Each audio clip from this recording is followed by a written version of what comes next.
पूर्णमुदच्यते पूर्णस्य पूर्णमादाय पूर्णमेवावशिष्यते।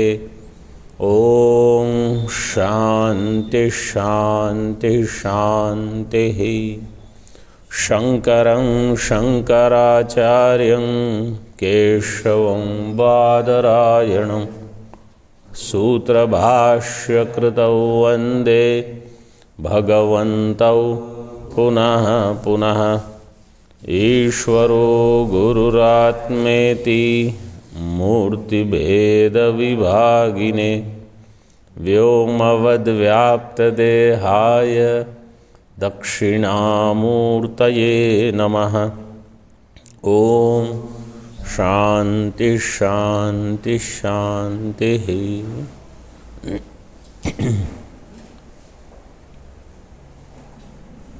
आप थोड़ा आगे आ जाओ तो स्वामी जी वहाँ बैठ जाएंगे। आप इंद्र आप भी थोड़ा आगे आ जाओ। हाँ बस। 244 पृष्ठ पर अनुभूति प्रकाश में बृहदारण्यक उपनिषद पर विचार चल रहा है। 28वां श्लोक। यहाँ विचार ये चल रहा है कि विराट को भय हुआ और अरति होगी। तो पहले भय हुआ कि मैं अकेला हूँ, फिर ये ज्ञान हुआ कि अगर मैं अकेला ही हूँ तो भय किससे होगा। ऐसे टीका में देखो, कस्माद् अभेष्यत् द्वितीयाद् वै भयं भवति इति एतद् व्याचष्टे। ये द्वितीयाद् वै भयं भवति ये बहुत ही प्रसिद्ध वाक्य है। कस्माद् अभेष्यत्, मुझे क्यों भय हुआ या मैं क्यों भय करूं। क्यों? क्योंकि जब अन्य होता है, द्वितीय होता है, तब ही भय होता है। द्वितीयाद् वै भयं भवति। तो व्यवहार में भी कोई मेरी चीज़ ले लेगा, ये भय कब लगता है? जब उनको आप अन्य समझते हो। कोई मुझसे भिन्न है, वो मेरा कुछ ले लेगा, छीन लेगा, तो मुझे भय लगता है। लेकिन अगर पिता को पुत्र से प्रेम होता है, वो पिता कभी ये नहीं सोचता कि पुत्र मेरा सब ले लेगा। उल्टे पिता खुशी से सब पुत्र को देते हैं कि अब तुम संभालो, ये दुकान है, जो भी काम है, घर परिवार जो संबंध बनाने हैं, तुम संभालो, मैं निवृत्त होना चाहता हूँ। तो प्रेम से देते हैं। तो भय कब होगा? जब पिता पुत्र को भिन्न मानता है कि ये भी मुझसे सब छीन लेगा, इसको मुझे नहीं देना है, तो वहाँ भी भय होता है। पुत्रादपि धन भाजाम भीति ही, भज गोविंदम में कहा, पुत्र से भी भय हो सकता है। तो वहाँ पुत्र का अर्थ है कि जिसको आप अन्य मानते हो तो भय होगा, और अपना मानते हो तो भय नहीं आता। जैसे धर्म में भी अगर हम कहते हैं कि ये अन्य है तो भय होगा, और वो भी भय का कारण बन सकते हैं। इतिहास होता है ऐसा। और अगर हम ऐसे भेद नहीं करते तो भय नहीं होता। कभी कभी बहुत ऐसे देखते हैं, दो परिवार आसपास में रहते हैं, अलग अलग धर्म वाले, इतने प्रेम से रहते हैं, और 2-3 पीढ़ी से चलता है वो, उनमें कभी मतभेद इतना नहीं दिखता। इति एतत् व्याचष्टे। कस्मादभेष्यदीशोऽयं द्वितीयात् खलु तद्भयम् द्वितीयोऽनेश्वरस्यास्ति ततो निर्भय एव सः। कस्मादभेष्यदीशोऽयं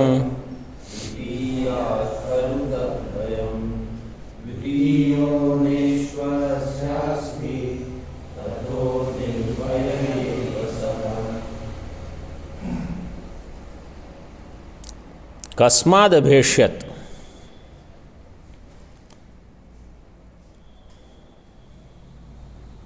विराट, विराट के बारे में है। विराट को किससे भय लगता था? कस्माद अभेश।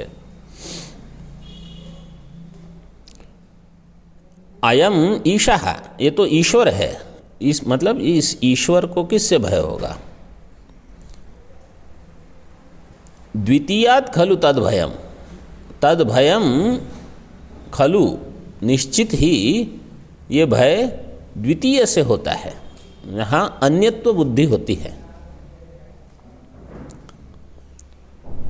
ईश्वरस्य द्वितीयो नास्ति, ईश्वरस्य द्वितीयः न अस्ति, ईश्वर के लिए कोई द्वितीय नहीं है। देखो हमारे चिंतन में एक होता है व्यष्टि और एक होता है समष्टि। समष्टि की जो उपासना की जाती है उसका यही प्रयोजन है।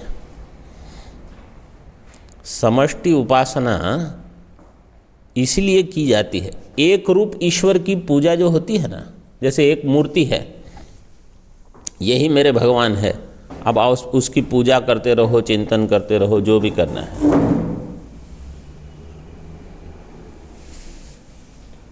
लेकिन उससे भेद भावना नहीं जाती, भेद भावना बनी रहती है।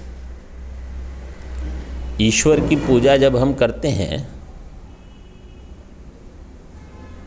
एक मूर्ति रूप में, तो इसलिए क्या करना चाहिए कि समष्टि, पूरा जो विश्व रूप है भगवान का,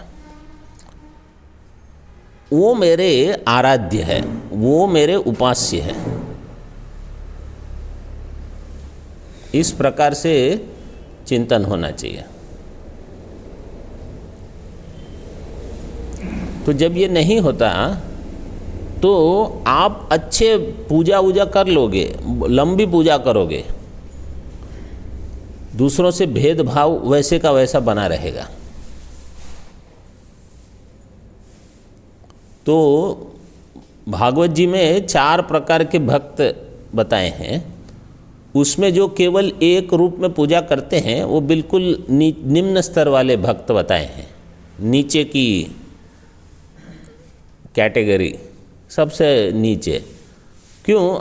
क्या ये तो केवल कमरे में जब मंदिर में है तब तक इनकी पूजा है, ये भगवान को और कहीं नहीं देख पाते। कि भगवान को ये कहाँ देखेंगे? केवल उनकी वो मूर्ति है उसमें, बाकी सब कोई और ही हैं। तो इन्होंने समष्टि की आराधना नहीं की।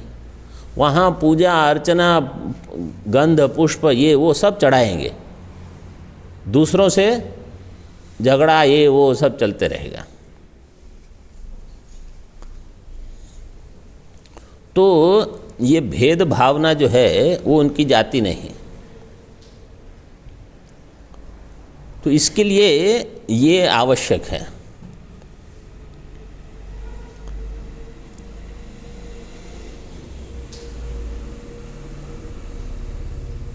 द्वितीयो ईश्वर से न अस्ति ततो सह निर्भय एव, इसलिए वो निर्भय ही है।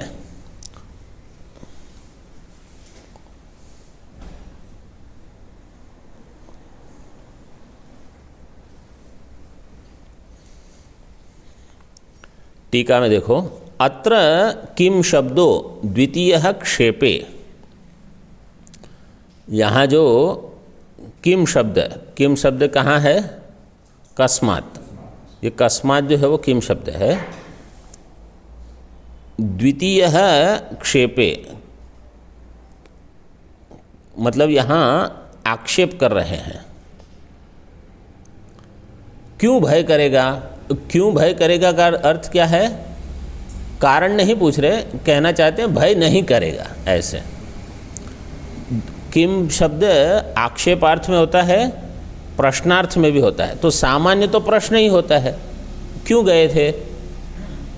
तो आप कहोगे इसलिए गया था, उस कुछ तो कारण बताओगे। लेकिन अगर कोई कहेगा वो क्यों जाएगा, मतलब वो नहीं जाएगा। क्यों? क्योंकि वो तृप्त है, उसको जाने की क्या ज़रूरत है। ऐसे द्वितीयाद इत्यादि ना, द्वितीयाद खलु तद्भयम फलितमाह ततः इत्यादि। इसका फल क्या है? ततः सह निर्भय एव, इसलिए वो तो निर्भय है। द्वितीय अभावात् भयरहित एव ईश्वर है। तो जिसको ऐश्वर्य की प्राप्ति होती है वो यही है कि आपको भय नहीं होगा। आपको किसी सन्यास का अर्थ क्या है? ये सन्यास का एक नाम अभय है। आप खुद भी निर्भय रहो और दूसरों को भी अभय दो, ये सन्यास है।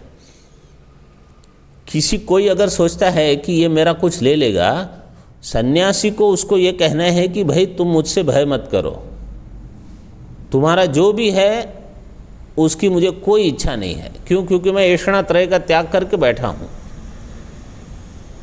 मुझे कुछ नहीं चाहिए तुमसे या किसी से भी। ये सन्यास होता है। इसका अर्थ ये नहीं कि अच्छा दूसरों से तो भय नहीं है, असन्यासी सन्यासी से भय करेगा। एक सन्यासी को दूसरे सन्यासी से भी भय नहीं होना चाहिए। ये क्या ले लेगा, मैं ब्रह्म हूँ, ये भी मेरे ही समष्टि में आ जाते हैं, अब मुझसे ये क्या कुछ ले लेंगे? कोई कुछ नहीं ले सकता। तो जो इस भावना में रहते हैं ना, वो निर्भय बन के जी सकते हैं, बाकी सब भयभीत होते हैं। अभी शंका करते हैं, ये हमने पिछले या उसके पहले वाले पाठ में ये शंका उठाई थी। शंकते ननु प्रजापतेरैक्य दर्शनं कुत उद्भवौ शास्त्राचार्यादि तद्धेतो रसत्वात् तदसंभवः ननु प्रजापतेरैक्य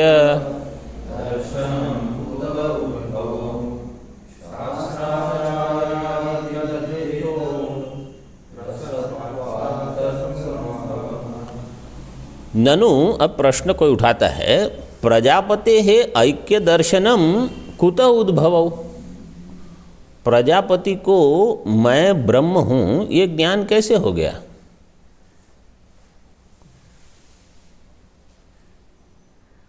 क्यों ज्ञान नहीं हो सकता है? शास्त्र आचार्यादि तद हेतु हो।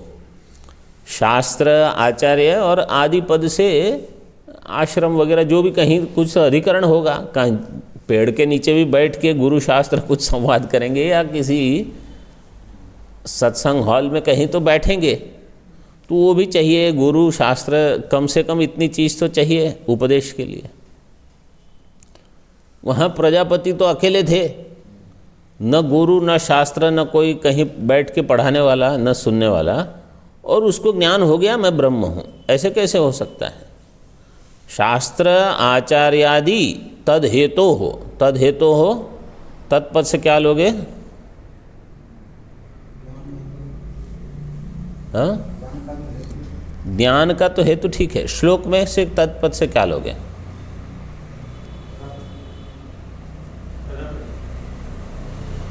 ऐक्य न, प्रजापते है नहीं, केवल ऐक्य दर्शनम।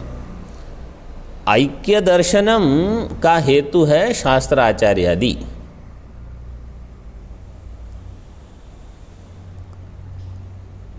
ऐक्य दर्शन का देखो, जब सर्वनाम शब्द प्रयोग होता है तो वहीं कहीं न कहीं आपको उसका मूल नाम संज्ञा भी ढूंढनी पड़ेगी। तो तद हेतु का अर्थ है ऐक्य दर्शन हेतु हो। ऐक्य दर्शन हेतु क्या है? शास्त्र आचार्यादि। वो नहीं होने पर असत्वात्, शास्त्र आचार्य नहीं होने पर तद असंभवः, तद असंभवः ऐक्य दर्शन असंभवः, टीका में दे दिया। तद हेतु हो ऐक्य ज्ञान हेतु शास्त्र आचार्यादि है, मतलब ऐक्य दर्शन का अर्थ दिया ज्ञान, और तद असंभव ऐक्य दर्शन असंभव। बिना शास्त्र, बिना आचार्य, बिना तत्वमसि महावाक्य उपदेश मैं ब्रह्म हूँ ये ज्ञान कैसे हो गया? अभी उसका उत्तर देते हैं। समाधिम प्रतिजानीते, समाधिम प्रतिजानीते, समाधि का अर्थ क्या होगा यहाँ? हाँ, निधिध्यासन, समाधानम। अब प्रश्न हुआ है ना, उसका समाधान कर रहे हैं। देखो समाधि शब्द का अर्थ सभी जगह वो निधिध्यासन या समाधि लगाना, सविकल्प निर्विकल्प ऐसा नहीं है। समाधि का अर्थ है प्रश्न उठाया था उसका समाधान दे रहे हैं। समाधि शब्द पुल्लिंग है, समाधान नपुंसकलिंग है। प्रतिजानीते, प्रतिजानीते का अर्थ है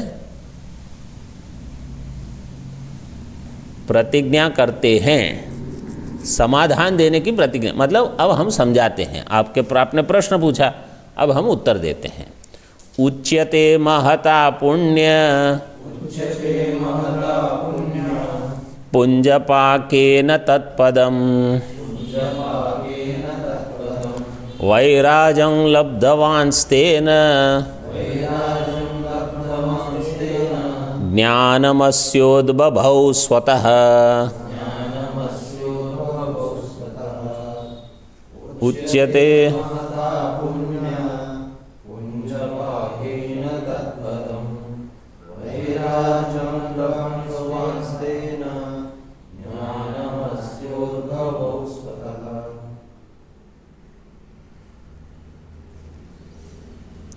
उच्यते, अभी उत्तर दे रहे हैं क्या?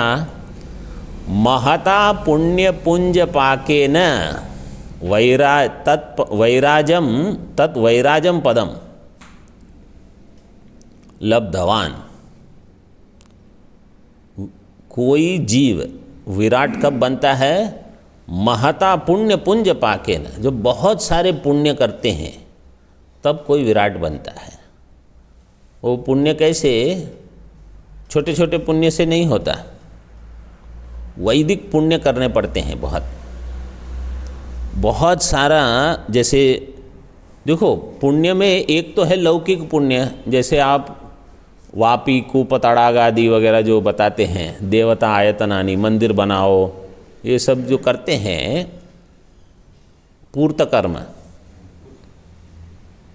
उसका जो पुण्य है वो अधिक से अधिक आपको पितृलोक तक ले जाएगा, उससे आगे नहीं। और लोग सोचते हैं ना कि हम तो गाय को रोटी खिलाते हैं या बंदर को रोटी खिला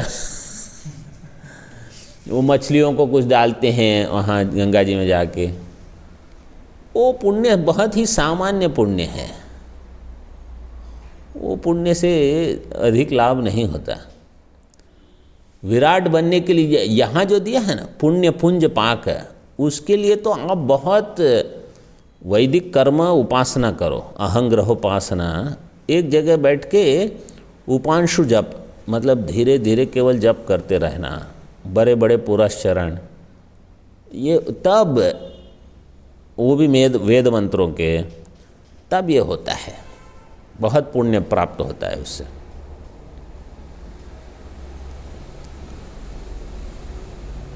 लेकिन आजकल समाज में क्या हो गया है कि उस प्रकार के पुण्य कर्म का महत्व नहीं रहा। लोगों को लगता है अधिक अस्पताल बना लिए, स्कूल बना लिए, और बहुत ऐसे समाज में लोगों का लाभदायक है, इसमें कोई दो राय नहीं है, लेकिन वो पुण्य इतना महत्व वाला नहीं रहा। महता पुण्य पुंज पाकेन तत्पदम वैराजम तत्पदम, देखो यहाँ तत्पदम को भी विभाग किया है, तत् प्रसिद्धम वैराजम पदम, टीका में तत् प्रसिद्धम वैराजम पदम, उस विराट पद को लब्धवान, वो जो भी जीव होगा उसने प्राप्त किया। तेन अस्य ज्ञानम उद्बभौ, स्वतः उद्बभौ, इससे क्या हुआ, इनका जो ज्ञान था वो स्वतः ही प्राप्त हो गया इनको।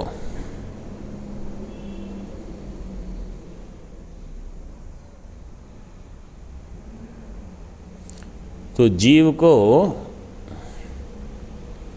ज्ञान स्वतः ही प्राप्त हो गया।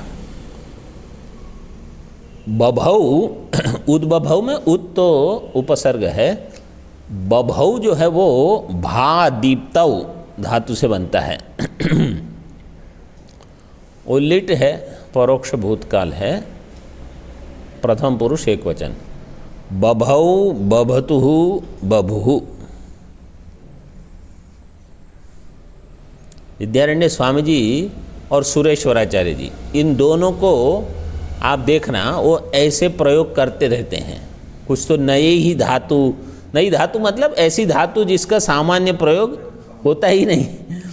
भगवान भाष्यकार के ग्रंथों में ऐसी धातुओं को प्रयोग कम करते हैं, वो साधारण सबको समझ में आ जाए जल्दी से ऐसे प्रयोग होते हैं। विद्यारण्य स्वामी जी और सुरेश्वराचार्य जी तो खासकर, उनकी भाषा ही थोड़ी उच्च स्तर की रहती है। अग्नि के लिए अग्नि या वन्य प्रयोग नहीं करेंगे, वो क्या आशुशिक्षिणी ही, वो भी अग्नि का ही नाम है, लेकिन वो शब्द ही ऐसे प्रयोग करेंगे, आपको ढूंढना पड़ेगा कि ये शब्द क्या है।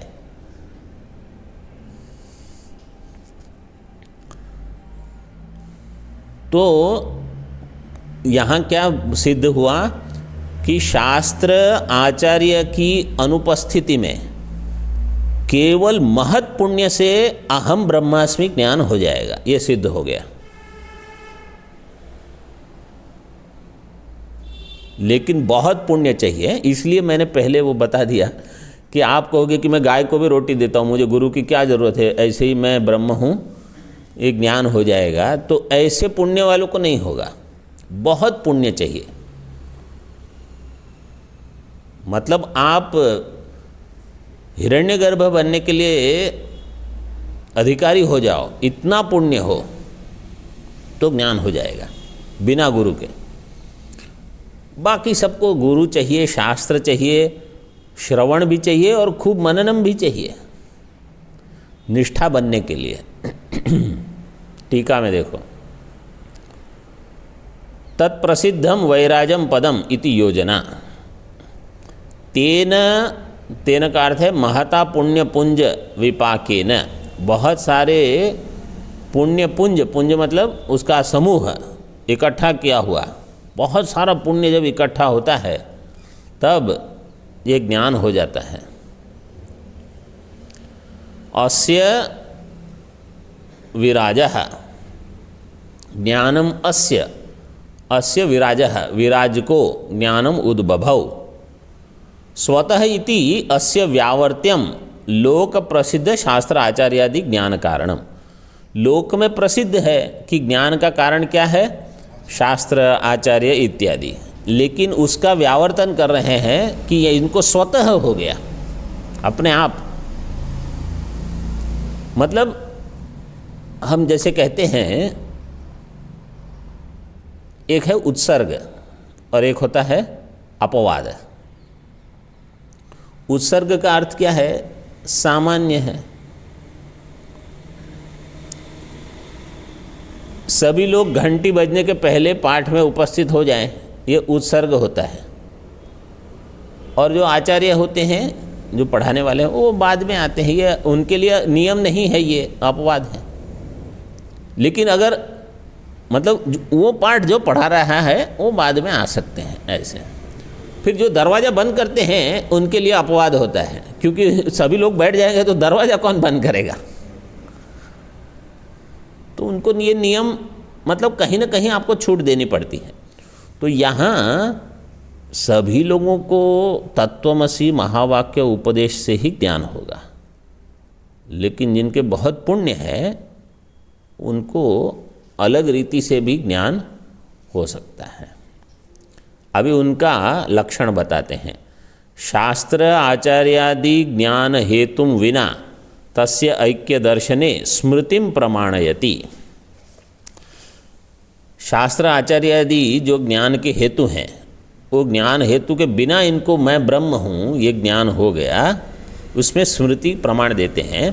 वैसे ये स्मृति वो ब्रह्मा जी जो है या विराट जो है उनमें क्या क्या होता है वो बता रहे हैं। ज्ञानमप्रतिघं यस्य वैराग्यञ्च जगत्पतेः ऐश्वर्यञ्चैव धर्मश्च सह सिद्धमिति स्मृतिः। ज्ञानमप्रतिघं यस्य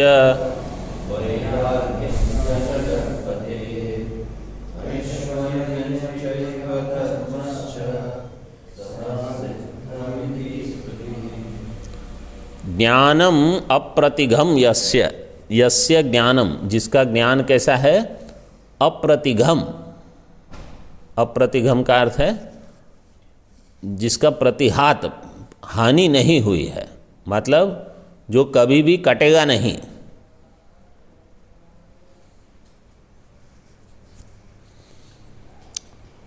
यस्य वैराग्यंच, यस्य जगतपते है वैराग्यम, और उनका वैराग्यम भी कैसा है, अप्रतिघम। अप्रतिघम सभी के साथ लगा सकते हो।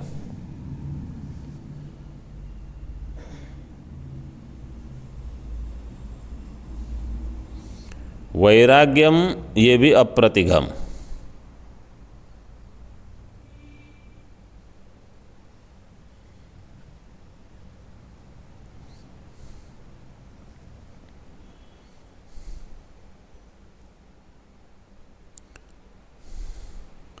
हन धातु से प्रति उपसर्ग करके ड प्रत्यय लगता है यहाँ, प्रतिघम। तो ज्ञान है, वैराग्य है, और ऐश्वर्यंचैव धर्मश्च, ऐश्वर्य और धर्म। देखो ईश्वर में भगवान जब हम कहते हैं ना, भग, तो 6 भग होते हैं तब कोई भगवान बनता है। 6 भग क्या है, 6 भग क्या है, श्लोक ऐश्वर्यंच ऐश्वर्यश्च समग्रश्च वैराग्य यशश श्रियः, नहीं,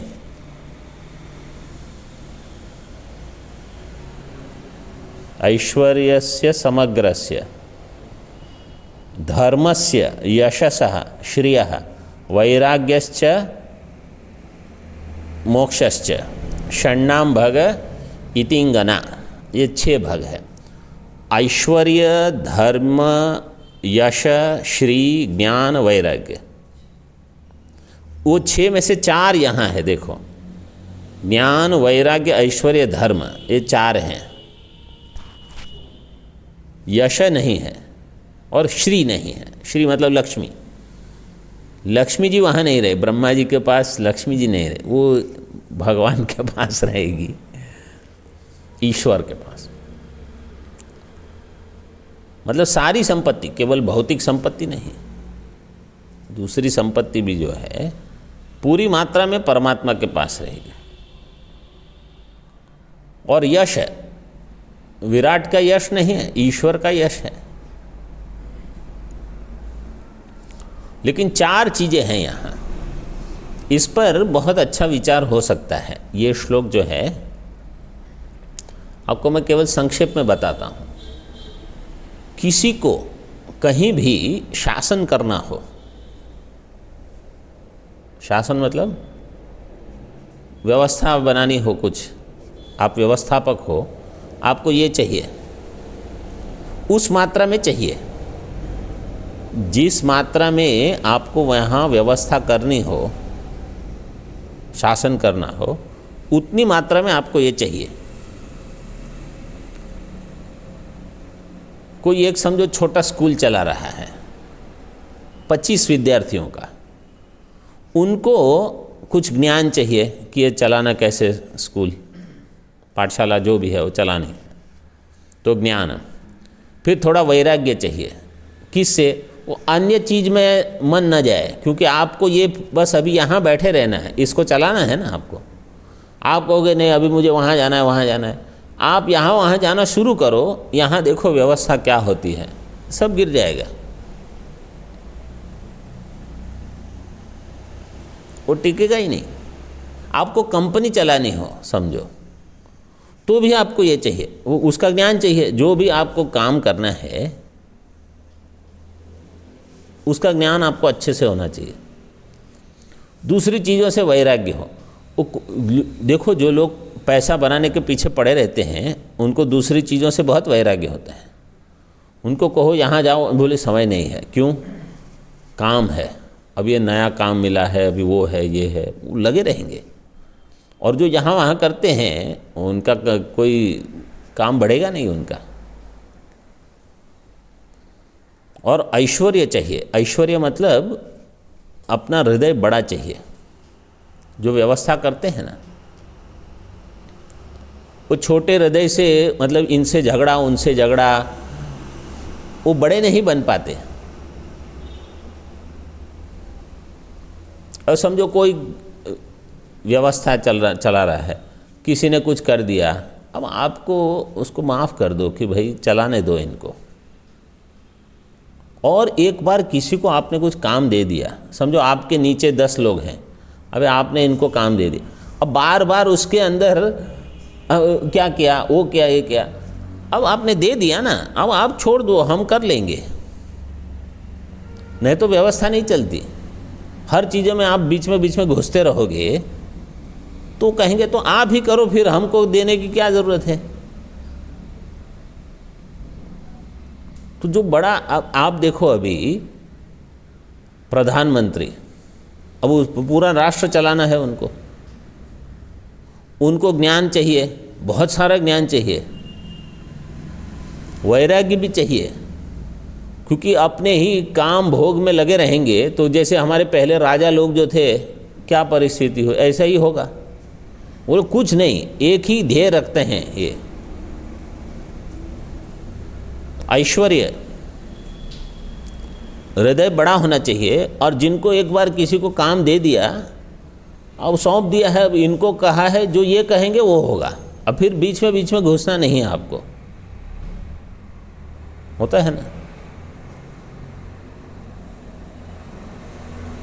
और धर्म, मतलब आपको पता होना चाहिए सही क्या है, गलत क्या है। नहीं तो आप कुछ गलत कर दोगे, फंस जाओगे। मतलब ऐसी चीज़ों में उलझ जाओ कि आप उसमें से बाहर ही नहीं निकल पाओ, ऐसा नहीं होना चाहिए। तो यहाँ धर्म से आप ले लो कि पुण्य बहुत होने चाहिए और पाप केवल ऐसे मतलब अनजाने में जो हो जाते हैं वो तो ठीक है। बाकी आप सोच समझ कर विचार करके वहाँ प्रवेश मत करो, नहीं तो जो व्यवस्था करते हैं वो सबको दुखी करेंगे।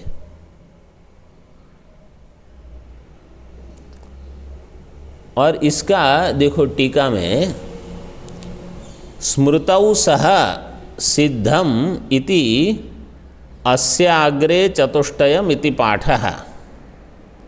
इसका अर्थ क्या है?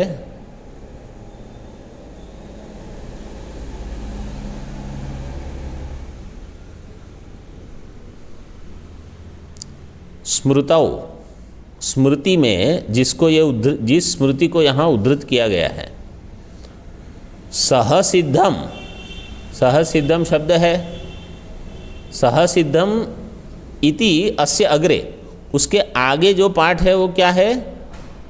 चतुष्टयम इति पाठ है। मतलब श्लोक, स्मृति में श्लोक कैसे है? दूसरी पंक्ति देखो, ऐश्वर्यंचैव धर्मश्च सहसिद्ध चतुष्टयम या सहसिद्धम चतुष्टयम, इस प्रकार से स्मृति में पाठ है। विद्यारण्य स्वामी जी ने यहाँ सहसिद्धम इति स्मृति ही कर दिया। समझ में आया? वो जो अंतिम पंक्ति है देखो, श्लोक में देखो, ऐश्वर्यंचैव धर्मश्च सहसिद्धम इति स्मृति ही, ठीक है, ऐसे पंक्ति है। सह सिद्धम, उसके बाद इति स्मृति ही तो नहीं होगा ना, जहाँ से श्लोक उठाया है वहाँ क्या होगा, तो यहाँ टीका में दे दिया स्मृतौ सह सिद्धम इति अस्य अग्रे, उसके बाद क्या पाठ होना चाहिए, चतुष्टयम, सह सिद्धम चतुष्टयम, ऐसे होगा वो श्लोक। मनुस्मृति होगी या कोई ऐसी ही स्मृति होगी। ये श्लोक आपको मांडुक्य उपनिषद, मांडुक्य नहीं, मुंडकोपनिषद के आनंद गिरि जी टीका में मिल जाएगा, हमारे कैलाश पुस्तक में मिल जाएगा, मुंडकोपनिषद में, क्योंकि वहाँ प्रथम गुरु है ब्रह्मा जी। ब्रह्मा देवानां प्रथमस्सं बभूव विश्वस्य कर्ता भुवनस्य गोप्ता। तो ब्रह्मा जो है वो ब्रह्मा जी का लक्षण क्या है, वो यही श्लोक है। ज्ञानम अप्रतिघम यस्य वैराग्यंच जगतपते है ऐश्वर्यंच धर्मश्च। थोड़ा आगे पीछे होगा लेकिन लगभग यही श्लोक है।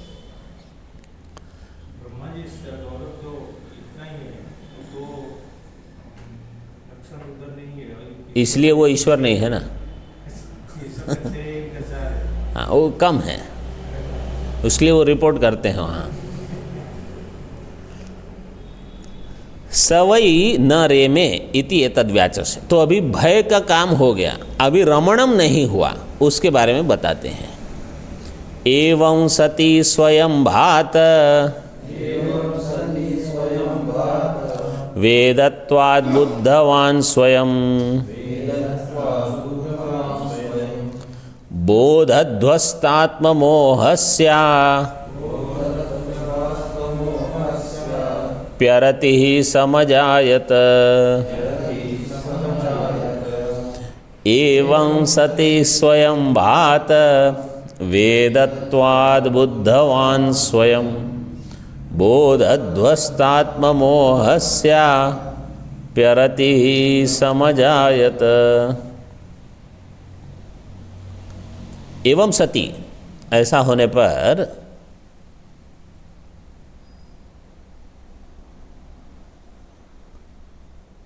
स्वयं भात वेदत्वात्, ये जो देवता होते हैं ना, उनको कहा जाता है स्वयं भात वेद। देवताओं के लिए एक विशेषण है स्वयं भात वेद। स्वयं भात वेद मतलब वेद उनको पूरा साक्षात रहता है, उनको वेद पढ़ना नहीं पड़ता। जैसे यहाँ मनुष्य लोक में कैसा है, हम सब वेद पढ़ते हैं, वेद उपनिषद, उनको वेद पढ़ना नहीं पड़ता, वेद उनको स्वयं भात होता है।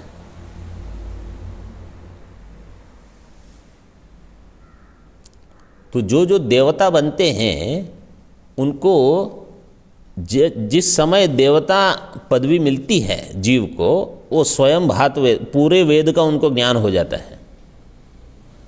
ब्रह्म ज्ञान नहीं होता, मैं ब्रह्म हूँ ऐसे, लेकिन वेद शब्द राशि उनको ज्ञान हो जाता है। स्वयं भात वेदत्वात्, और स्वयं बुद्धवान। तो वेद तो उनको पहले से पता था, तो इनको ज्ञान हो गया। सभी देवताओं को नहीं होता। जैसे हमने देखा इंद्र को तो जाना पड़ा, और अग्नि है, वायु है, केनोपनिषद में आता है, इन किसी को ब्रह्म ज्ञान नहीं था, वेद राशि का ज्ञान था।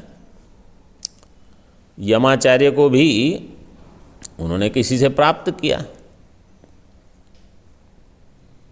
तो मृत्यु देवता हो, इंद्र देवता हो, अग्नि देवता, वायु देवता, सभी देवताओं को वेद राशि का ज्ञान होता है। बोधध्वस्तात्म मोहस्य अपि अरति ही समझायत। अब देखो,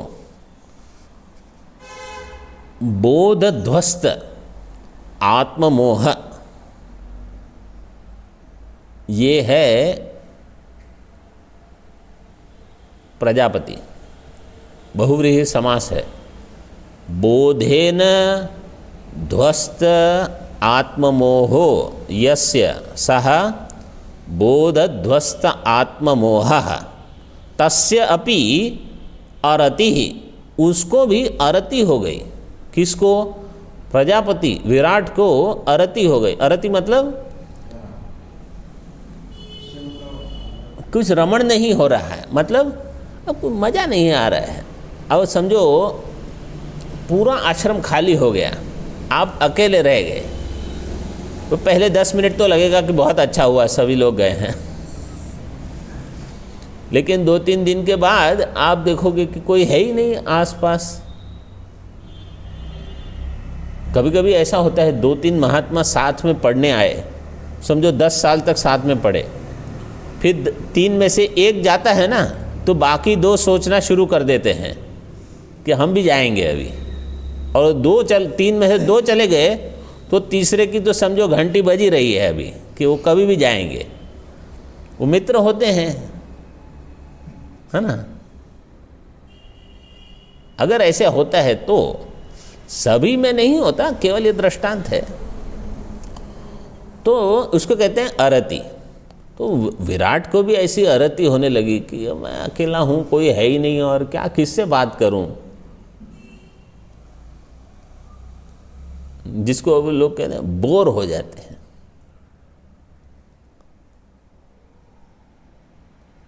तो यहाँ कहा जिसका आत्मज्ञान से आत्मा का मोह नष्ट हो गया है, उसको भी अरति हो गई। बोधध्वस्त आत्ममोहस्य अपि अरति ही समझायत। ये प्रश्न भाष्य वगैरह में तो इतना स्पष्ट नहीं हुआ है।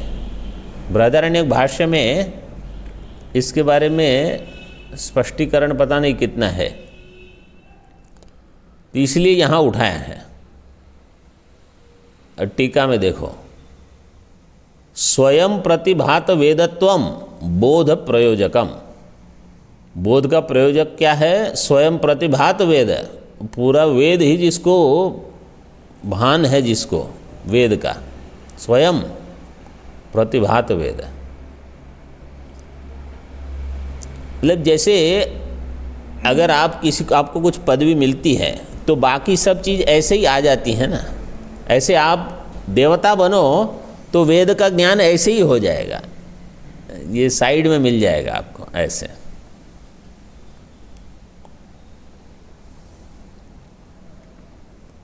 अब प्रश्न ये होगा कि इनको आत्मज्ञान हो गया है, फिर अगर अरति होगी तो आत्मज्ञान का लाभ क्या है? अज्ञानी को भी अरति होती है, ज्ञानी को भी अरति हो गई, तो ऐसा ज्ञान क्या कोई इसका लाभ ही नहीं है? अभी उसका चर्चा आएगी। अरति पदार्थम दर्शयन उक्तार्थम विषयति। अभी अरति का अर्थ क्या है पहले वो बताते हैं। स्वाभीष्ट वस्त्वलाभेन चेतसो यानवस्थितिः अरतिः सा शिश्रुक्षोः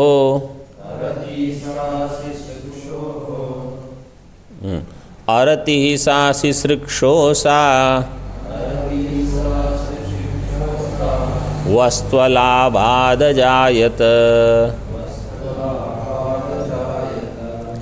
स्वाभीष्टवस्त्वलाभेन चेतसो यानवस्थितिः अरतिः सा शिश्रुक्षोसा वस्त्वलाभादजायत।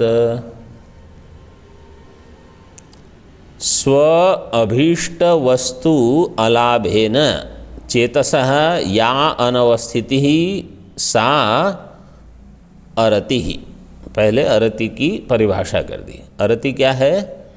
अपनी जो प्रिय वस्तु है उसकी प्राप्ति नहीं होने पर जो चित्त की परिस्थिति होती है, अवस्थिति होती है, उसको कहा अरति। अब कुछ मिलना था और समझो नहीं मिला तो मन थोड़ा खिन्न हो जाता है कि क्या कुछ जम नहीं रहा है, होता है ऐसा। अब उनको विराट को ब्रह्म ज्ञान के बाद ये हो गया। कभी कभी ऐसे भी होता है ना, देखो आप किसी को देखोगे, बोले इतना पढ़े हैं लिखे हैं, पढ़ा भी लेते हैं, या ऐसे कैसे हैं ये, कभी हम ऊपर प्रश्न करते हैं। लेकिन सामान्य व्यक्ति के लिए होना अलग है, विराट के लिए होना, मतलब ब्रह्मा जी, आप ऐसे विराट शब्द से कुछ अगर अपरिचित लगता हो तो ब्रह्मा शब्द रख दो वहाँ, क्योंकि वो तो शब्द परिचित है, हम बचपन से सुन रहे हैं। बोले ब्रह्मा जी को ये कैसे हो गया, जो पूरी सृष्टि के करता है, जगत पिता। सा शिश्रुक्षो वस्तु अलाभात अजायत। शिश्रुक्षु सृष्टुम इच्छु, जो सृष्टि करने की इच्छा वाले, अभी सृष्टि हुई नहीं है, अकेले हैं वो, उनको ये वस्तु अलाभात, मतलब कुछ अप्राप्त जैसा लगा, कुछ कमी लग रही है, क्या ठीक नहीं है सब। जैसे कभी भोजन में कोई अगर समझो सब्जी बनाई है, तो कोई पूछेगा कैसी है सब्जी, बोले कुछ तो कमी है, अब पता नहीं चलता क्या है, कुछ डाला नहीं है या कुछ ऐसे ही है। मतलब आपको जितनी चाहिए उतनी मिल जाएगी सब्जी, लेकिन उससे तृप्ति नहीं हो। बोले क्या है ये, कुछ हम खा तो रहे हैं, ऐसा लग रहा है, पेट में तो डाल दिया। तो विराट को लगा कि कुछ मज़ा नहीं आ रहा है। अब प्रश्न देखो, ननु विज्ञान विध्वस्ता वविद्याया कुतो रतिः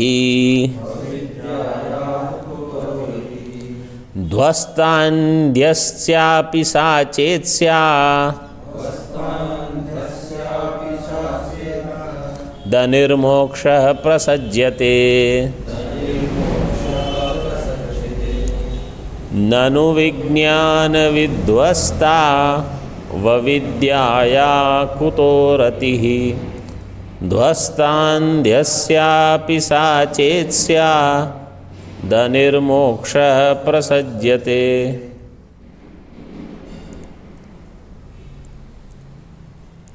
ननु प्रश्न करते हैं, विज्ञान विध्वस्त विध्वस्तौ अविद्यायाः कुतो अरतिः। विज्ञानेन अविद्यायाः विध्वस्तौ, विज्ञान के द्वारा जिसके अविद्या का ध्वंस हो गया, मतलब अविद्या का नाश हो गया है, उसको अरति कैसे हो गई। चिंतन ऐसा होता है,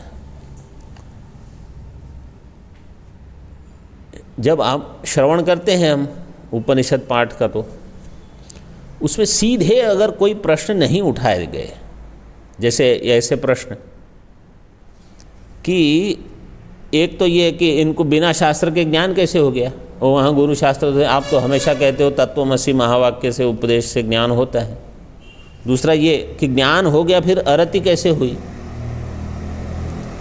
तीसरा और एक प्रश्न उठाया गया है, ये जो है ईश्वर मतलब विराट, ये ईश्वर ही विराट बन के है कि ये कोई अलग जीव है।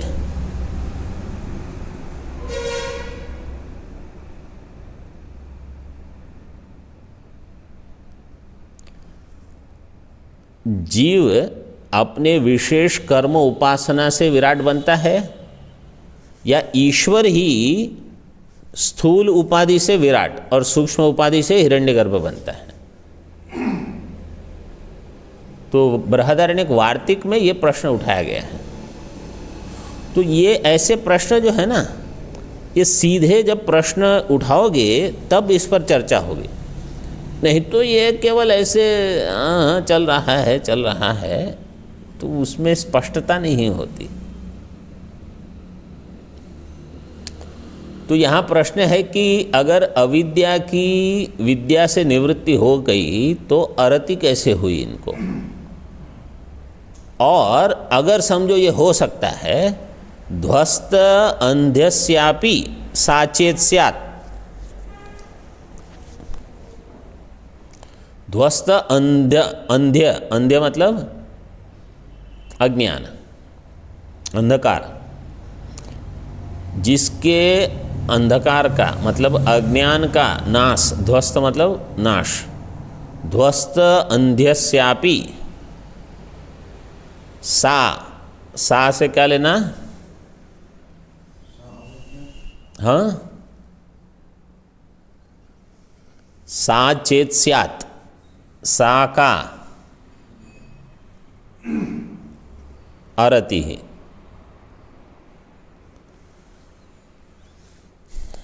अरति स्यात्, अगर अरति हो गई तो अनिर्मोक्ष प्रसज्येत, तो अनिर्मोक्ष प्रसंग होगा। अनिर्मोक्ष प्रसंग मतलब कहाँ मोक्ष कहाँ हुआ? ज्ञान हो गया, अज्ञान नाश हो गया और अभी अरति है, तो ऐसा मोक्ष तो मोक्ष नहीं होने के बराबर है।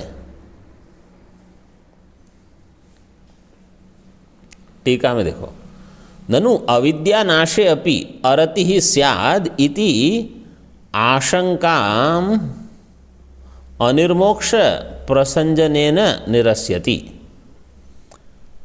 अगर अविद्या नाश होने पर भी अरति हो गई तो अनिर्मोक्ष प्रसक्ति होगी। तो इसका सिद्धांति इसका समाधान देते हैं कि नहीं,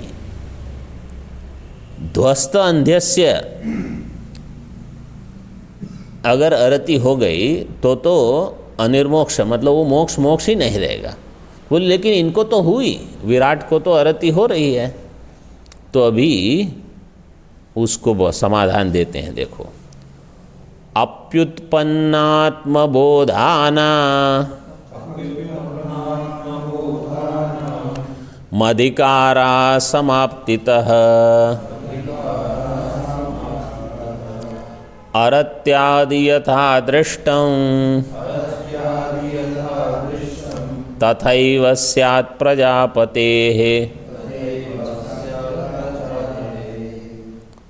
अप्युत्पन्नात्मबोधाना मधिकारा समाप्तितः अरत्यादि यथा दृष्टं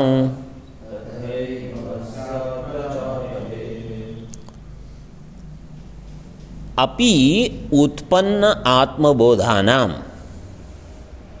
उत्पन्न आत्मबोध, उत्पन्नो आत्मबोधो यस्य सह उत्पन्न आत्मबोधः, जिनको आत्मज्ञान हो गया, उत्पन्न आत्मबोधानाम अधिकार असमाप्तितः, जब तक इनका अधिकार समाप्त नहीं हो जाता। अधिकार शब्द अगले श्लोक में बताएंगे।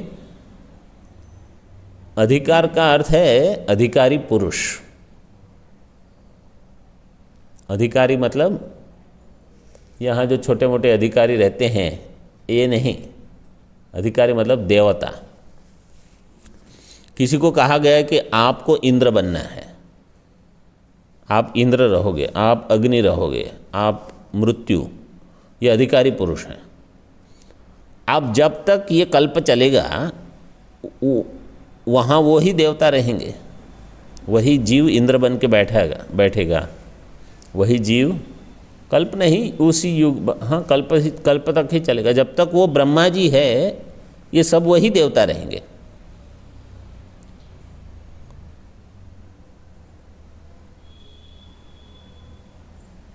ब्रह्मा जी के एक दिन में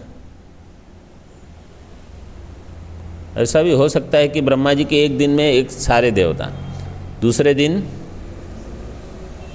नया कैबिनेट।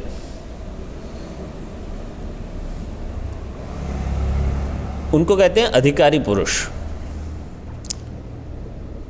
यथा अरत्यादि दृष्टम तथैव प्रजापतेः स्यात्। उनको अरति हो सकती है ज्ञान के बाद भी। किनको? अधिकारी पुरुषों को, सामान्य लौकिक मनुष्यों को नहीं। हमको अगर अरति हो रही है इसका अर्थ है ज्ञान नहीं हुआ। देवताओं को अगर आरती हो रही है उसका कोई निमित्त होता है, प्रयोजन सिद्ध करने के लिए होता है वो। क्यों? क्योंकि देखो विराट को आरती हुई तो उन्होंने सृष्टि बनाना शुरू किया, वो एक प्रयोजन से है। इंद्र को अगर आरती होती है और इंद्र कहीं गुरु के पास जाते हैं, जैसे ये भगवत गीता में अर्जुन को विषाद हुआ तो उसको निमित्त बनाकर भगवान गीता का उपदेश सबको देते हैं, क्योंकि अगर वो नहीं हुआ होता तो हमको उपदेश कहाँ मिलता। तो उसको माध्यम बना दिया कि इसकी मति भ्रमित कर दो। वहाँ युद्ध में वो मति भ्रमित हो गई तो प्रश्न उठा तो समाधान दिया। ऐसे टीका में देखो, प्रबल प्रारब्ध कर्मणा अरत्याभासम प्रजापतौ संभावयति। प्रजापति का प्रारब्ध है वो प्रबल प्रारब्ध है, प्रबल प्रारब्ध के द्वारा अरति आभास। देखो टीकाकार ने कह दिया ये अरति का आभास। आभास मतलब वास्तव में अरति नहीं है, केवल ऐसा लग रहा है जिससे कि अब ये आगे सृष्टि करेंगे। अपीति, ये रामकृष्ण परमहंस जी थे, उनके बारे में ऐसा बोलते थे। बहुत ही उच्चतर के मतलब संत महात्मा थे, ज्ञानी पुरुष, लेकिन उनको बंगाली थे तो मिठाई के प्रति उनको बहुत आकर्षण रहता था। वो बंगालियों को वैसे ही वहाँ इतनी मिठाइयाँ रहती है और उनको दूसरी मिठाई अच्छी नहीं लगती। बोले ये क्या मिठाई है, क्योंकि उनकी मिठाइयाँ अलग प्रकार की बनती हैं। तो जो भी है, तो कुछ मिठाई अगर कभी कुछ न मिले तो बहुत ऐसे व्याकुल हो जाते थे, ऐसा मैंने कुछ पढ़ा है उनके बारे में। तो उनको शायद विवेकानंद जी ने या शारदा माता जी ने उनको कहा कि आप ये क्या करते हो, बच्चे के जैसे हो जाते हो जब ये ऐसी कुछ चीज़ नहीं मिलती। तो वैसे तो आप इतने पढ़े लिखे विद्वान हो और लोग आते हैं, आप चर्चा करते हो, सब होता है। उन्होंने कहा कि यही चीज़ है जो मुझे यहाँ पकड़ के रखी है, नहीं तो शरीर ही छूट जाएगा मेरा, क्योंकि और तो कुछ है ही नहीं बंधन। तो ये एक ऐसे निमित्त बना के रखा है, ऐसा उन्होंने, मतलब वो इसके बारे में अनजान थे ऐसा नहीं है, वो जानते थे। को कभी जानबूझ करके भी चला लेते हैं, कभी भक्तों को प्रसन्न करने, जो भी हो। जैसे भगवान श्री कृष्ण लीला करते थे, वो कहीं गोपियों को, कभी ग्वाल बाल को, कभी किसी को कुछ, सबको प्रसन्न करते रहते थे। तो लीला भी हो सकती है। उत्पन्न आत्मबोधानाम अपि इंद्रादीनाम अधिकार असमाप्ते है, जब तक इनके अधिकार की समाप्ति नहीं होती। यथा अरत्यादि शास्त्रे दृष्टम तथैव प्रजापते है तत्संभवति इत्यर्थः। जैसे ये अरति आदि शास्त्र में बताए गए हैं, वो प्रजापति को भी हुए, ये कहा गया है। ओम पूर्णमदः पूर्णमिदं पूर्णात् पूर्णमुदच्यते पूर्णस्य पूर्णमादाय पूर्णमेवावशिष्यते। ओम शांति शांति शांति। शंकरं शंकराचार्यं केशवं बादरायणं सूत्रभाष्यकृतौ वन्दे भगवन्तौ पुनः पुनः। ईश्वरो गुरुरात्मेति मूर्तिभेदविभागिने व्योमवद्व्याप्तदेहाय दक्षिणामूर्तये नमः। ओम शांति शांति शांति।